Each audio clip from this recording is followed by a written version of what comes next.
আমরা মাজারের পক্ষে আসি না নাই? মাজারের মধ্যে নাচানাচির পক্ষে কি আমরা আসি? গানবাজনার পক্ষে আসি, গাঞ্জার পক্ষে আসি, মদের পক্ষে আসি, বেপরদার পক্ষে আমরা এগুলোর পক্ষে নাই। আল্লাহর ওলির মাজার থাকবে, জিয়ারত থাকবে, বন্দানি দূর করার জন্যই মুজাদ্দিদ আল ফেসানি এসেছিলেন। কথা বলেন ঠিক কিনা? বন্দানির পক্ষে না বিপক্ষে? কথা বলেন পক্ষে না বিপক্ষে? আমরা বন্দানির বিপক্ষে, আল্লাহর ওলির মাজারের পক্ষে। কথা বলেন ঠিক কিনা? এবার আসেন, এই যে বলতেছিলাম কলবের শক্তি থাকলে এইগুলা সম্ভব। এবার আপনি কলবের শক্তি কেমনে বাড়াইবেন? মাথার শক্তি, শরীরের শক্তি কেমনে বাড়াইবেন? এটা বললে বুঝতে পারবেন আল্লাহর ওলির দরবার কেন দরকার। আপনাদের কি খারাপ লাগতেছে? আমি একটু পরে ছেড়ে দিচ্ছি। বাবারে, আল্লাহর ওলির দরবার কেন দরকার? আপনি শরীরের শক্তি বাড়ানোর জন্য যতই পড়াশোনা করেন, হাট্টিমা টিম টিম, তারা মাঠে পারে ডিম, তাদের খাড়া দুটো সিং, তারা হাট্টিমা টিম টিম, ওই দেখা যায় তাল গাছ, ওই আমাদের গা, ওই কানেতে বাস করে কানা বগির সা, twinkle twinkle little star, a square plus 2ab plus b square, sec theta by cos theta, sin theta by cosec theta, যতই করেন লেখাপড়া গবেষণা, আপনার শরীরের শক্তি বাড়বে না। শরীরের শক্তি বাড়ানোর জন্য 3 বেলা আবরা সাবরা লাবরা কাবরের মতো রাক্ষসের মতো খাইলেই শরীরের শক্তি বাড়বে। কথা বলেন ঠিক কিনা? শরীরের শক্তি বাড়াইছেন, মাথার শক্তি কেমনে বাড়াইবেন? শুধু খাওয়া দাওয়া করলেই মাথার শক্তি বাড়ে না।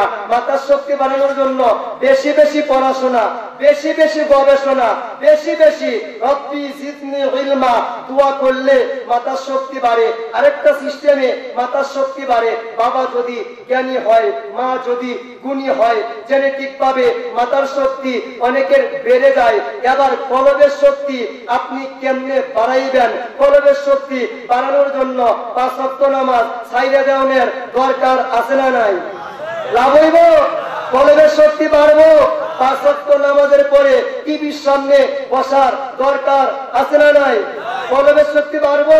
পারতো না। কলবের শক্তি বাড়ানোর জন্য 24টা ঘন্টায় 10টা মানুষের নিন্দা করার, গীবত করার, সমালোচনা করার দরকার আছে না নাই? কলবের শক্তি বাড়ানোর জন্য আপনার আমার 24টা ঘন্টায় কমপক্ষে 1 বান্ডেল সিগারেট খাওয়ার দরকার আছে না নাই? এগুলা করলে কি কলবের শক্তি বাড়বো? জীবনেও বাড়তো না। কলবের শক্তি বাড়ানোর জন্যই মাওলানা জালালউদ্দিন রুমির মতো এত বড় মাওলানা হওয়ার পরেও শামসুত তাবরিজির মতো একজন ওলি আল্লাহর দরবারে গিয়া বায়াত হতে হয়, মুরিদ হতে হয়, গোলামি করতে হয়। কলবের শক্তি বাড়ানোর জন্যই ইমাম ফখরুদ্দিন রাজির মতো এত বড় ইমাম হওয়ার পরেও নাজিমউদ্দিন কুবরার মতো একজন ওলি আল্লাহর দরবারে গিয়া বায়াত হতে হয়, মুরিদ হতে হয়। কলবের শক্তি বাড়ানোর জন্যই মানুষের মতো মানুষ হওয়ার জন্য, অন্তরকে ঠিক করার জন্য, নামাজের খেয়াল, নামাজের ধ্যান ঠিক করার জন্য, ভিতরের কুত্তাটা মারার জন্যই ইমাম গাজ্জালির মতো এত বড় ইমাম হওয়ার পরেও আবু আলী ফারমুদি তুসির মতো একজন ওলি আল্লাহর দরবারে গিয়া বায়াত হতে হয়, মুরিদ হতে হয়। বড় মাওলানা, বড় শিক্ষিত হওয়ার পরেও একজন ওলি আল্লাহর দরবারে গিয়া বায়াত হতে হয়, মুরিদ হতে হয়। পীরের দরবারে গিয়া ঝাড়ু দিতে হয়, পীরের দরবারে গিয়া টয়লেট পরিষ্কার করতে হয়। এত পরিচয় থাকার সত্ত্বেও গরুর রশি দইরা রাখারি করতে হয়। পীরের দরবারে গিয়া আদব রক্ষা করতে হয়। কলবের শক্তি বাড়ানোর জন্যই অহংকার ধ্বংস করতে হয়, রিয়া ধ্বংস করতে হয়, গীবত ধ্বংস করতে হয়, মিথ্যা ছেড়ে দিতে হয়। কলবের শক্তি বাড়ানোর জন্যই 5 ওয়াক্ত নামাজের পরে তাহাজ্জুদের নামাজ পড়তে হয়, রহমতের টাইমে উঠতে হয়, আল্লাহকে এ আল্লাহ, ইয়া রহমান, ইয়া রহিম, ইয়া হান্নান, ইয়া মান্নান বলে ডাকতে হয়। কলবের শক্তি বাড়ানোর জন্যই এতিমকে ভালোবাসতে হয়, বিধবাকে ভালোবাসতে হয়। মুসলমান হিসেবে প্রত্যেকটা মানুষকে, হিন্দু হোক, খ্রিস্টান হোক, বৌদ্ধ হোক, আস্তিক হোক, নাস্তিক হোক, মানুষকে বুকে টানতে হয়। কলবের শক্তি বাড়ানোর জন্যই চোখের পানির জন্য বারবার মুনাজাত করতে হয়। এগুলা করলে কলবের শক্তি বেড়ে যায়। এই পৃথিবীর জমিনে কেউ কলবের শক্তি ওলি আল্লাহ দরবার ছাড়া, বড় পীরের দরবার ছাড়া, মুজাদ্দিদ ফেসানির দরবার ছাড়া, বাহাউদ্দিন নকশবন্দির দরবার ছাড়া পৃথিবীর জমিনে সুলতানুল হিন্দ খাজা গরিবে নওয়াজের দরবার ছাড়া পৃথিবীর জমিনে বড় মোল্লা হইতে পারছে, কিন্তু কলব ওলা হইতে পারে নাই, অন্তর ওলা হইতে পারে নাই, শক্তি ওলা হইতে পারে নাই। সুতরাং কলবকে মানুষের মতো মানুষ বানানোর জন্য আল্লাহর ওলির দরবার আমাদের দরকার। কথা বলেন ঠিক কি? জবান খুলে বলেন ঠিক কিনা? বাংলার জমিনে পীর আছে, বন্ড পীরের কিন্তু অভাব নাই। কথা বলেন ঠিক কিনা? এখন ঘরে ঘরে পীর পাওয়া যায়, কিন্তু মুরিদ পাওয়া যায় না। কথা বলেন, কথা বলেন। এখন তো পীরের কোনো অভাব নাই। যে সকল ভাইয়েরা 20 বছর আগে বলছে পীর মুরিদি দরকার নাই, 20 বছর আগে কি কইছে? পীর মুরিদি দরকার নাই, আব্বা আম্মাই বড় পীর। এখন তাদের এমন কোন পোস্টার নাই যে পোস্টারে পীরে কামেল নাই। কথা কোন লাগে না? 20 বছর আগে ওরা কইছে পীর মুরিদি দরকার নাই, এখন মাইক মারে পীরে কামেল শাইখুল হাদিস। কিরে বাবা, 20 বছর আগে কইছে পীর মুরিদি লাগে না, এখন নিজেরাই পেশাব সাজছে। কি সাজছে? পেশাব সাজছে। এরা এমন পীর যে পীরের কোনো মুরিদ নাই। কথা কয় না, এরা কোন মুরিদ আছে? এরা শুধু পোস্টারে পীর, এরা শুধু মঞ্চের মধ্যে পীর। এর বউ এর পীর না, এর ছাত্র এর পীর না, দুনিয়ার কোন মানুষের পীর না, এর নিজের পীর। কথা বলেন ঠিক কিনা? তুই যদি পীরে হইবি তো তোকে মুরিদ ধার কথা। মুরিদ কই? সন্তান ছাড়া কেউ বাপ হইতারে, ছাত্র ছাড়া শিক্ষক হইতারে, রুগী ছাড়া কেউ ডাক্তার হইতারে, তো মুরিদ ছাড়া কেউ পীরে কামিল হইতারে। এরা আবার কোন জাতের পীর? এরা 20 বছর আগে বেশি পীর মুরিদে লাগে না, এখন নিজেরাই পীর সাজছে। কথা বলেন ঠিক কিনা? তো এই পীর আমাদের দরকার নাই। আবার যারা পীর সাজা বলে নামাজের দরকার নাই, এই পীরও আমার দরকার নাই। কথা বলেন ঠিক কিনা?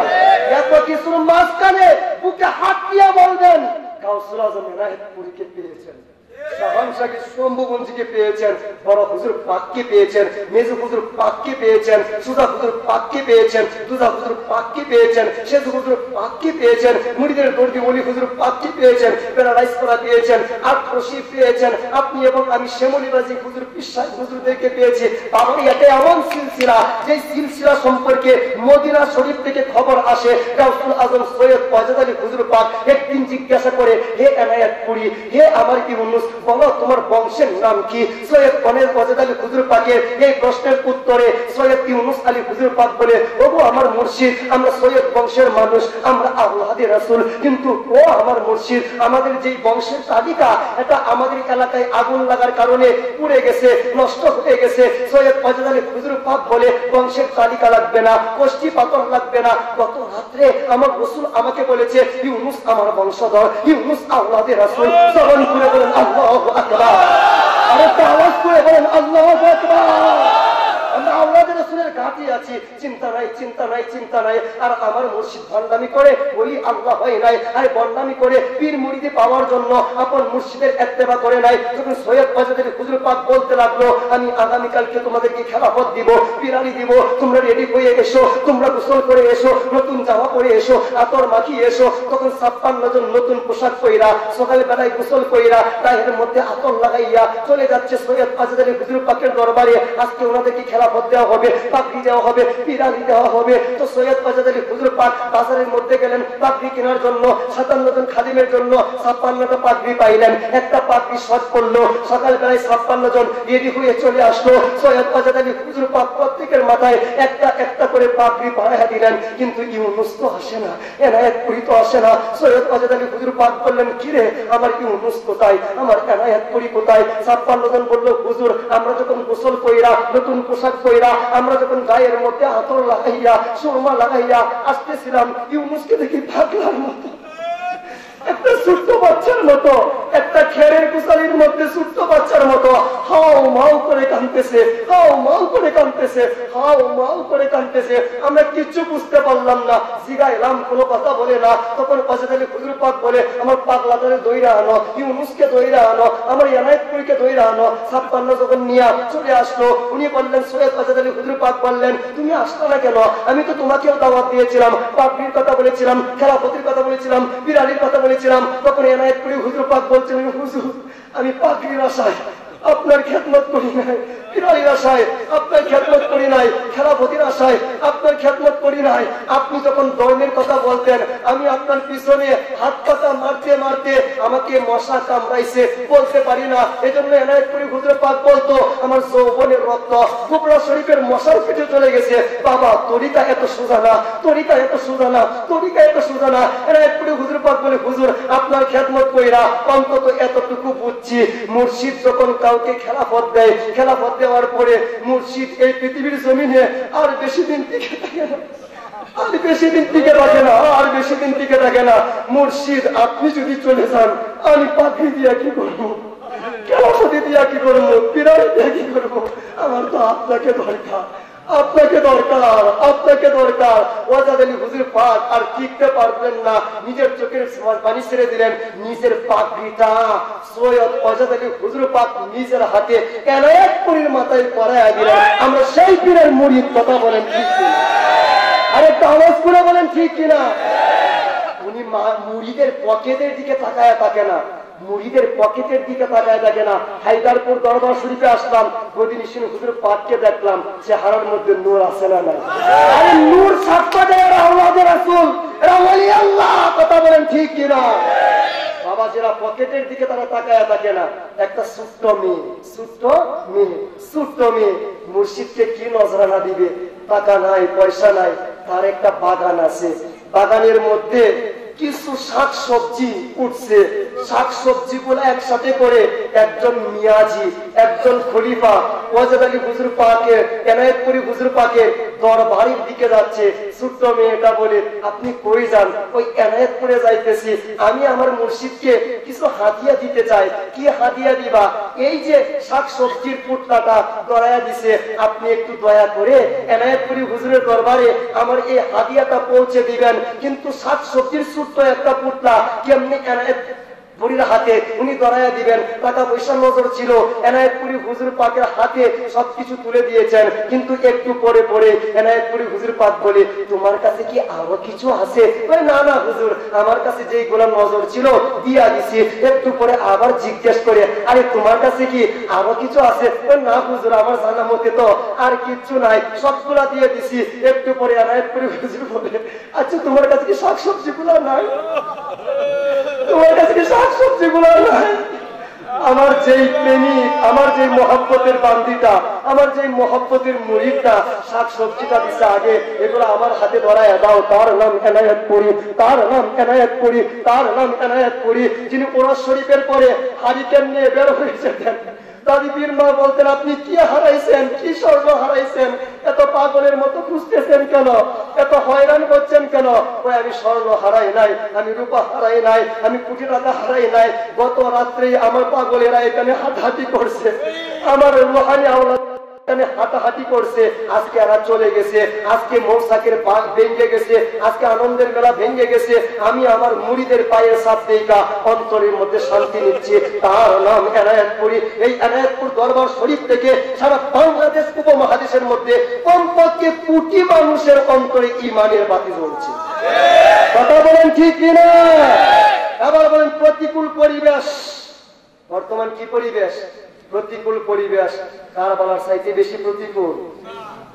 কথা বলেন, কারবালার চাইতে বেশি প্রতিকূল এটা না। কারবালার ময়দানে যারা মৌলা হুসাইনকে মহব্বত করত, মৌলা হুসাইনকে সাইরা চলে গেছে, চলে গেছে না। প্রেমিক কাকে বলা হয়? যে জীবনের মূল্য দেয় না, প্রেমাস্পদের মূল্য দেয়, তাকে প্রেমিক বলা হয়। আপনি কি জীবনের চাইতে বেশি ভালোবাসতে নাই পারেন মুর্শিদকে, এইটার প্রেমিকা। আপনার কিসের জীবন? যে জীবন মুর্শিদের জন্য কোরবান হইতে পারে না, দাম নাই। রসুলের জন্য কোরবান হইতে পারে না, দাম নাই। আল্লাহর জন্য শহীদ হইতে পারে না, দাম নাই। আপনার ছেলেকে বলবেন, ছেলে তুই আমাকে খাওয়াস, টাকা দেশ, সমস্যা নাই, চাকরি করস, সমস্যা নাই। তবে মুর্শিদের দরবারে যেদিন কোরস হবে, বন্দনা পাইলে চাকরি লাত্তি মারবি। কথা বলে, বন্দনা পাইলে চাকরি লাত্তি মারবি। এই চাকরি আমার দরকার নাই, যে চাকরি মুর্শিদের দরবার থেকে আমাকে বাধা দেয়। কথা বলেন ঠিক কিনা? ও আগে যাইতাম, এখন যাই না, এমন মুরিদ আছে না নাই? না গিয়া দেখি লাভটা হইছে একদিন রাত্র বেলায় চিন্তা করিলেন কিচ্ছু লাভ হয় নাই। মুর্শিদের দরবারে উরস মিস করবেন না, মনে রাখবেন উরস মিস করলে যেই পরিমাণ ক্ষতি হয় যদি নিজের চোখকে দেখতে পারতেন আর সংসারের পিছনে লাগিয়ে থাকতেন না। কথা বলেন ঠিক কিনা? আপন মুর্শিদের দরবার আমরা শুধু কথা দিয়া ধরে রাখবো না, আমাদের শরীর, আমাদের অন্তর, আমাদের জীবন যেই পর্যন্ত আছে মুর্শিদের দরবারের পক্ষে যদি জীবন দেওয়ার দরকার হয়, কারা কারা রাজি আছেন দুই হাত তুলে তাকায়া দেন। নারে তাকবীর, নারে রিসালাত, কাউসুল আজম মিরাজপুরি, মা ফাতেমার বংশধর, শাগান শাগের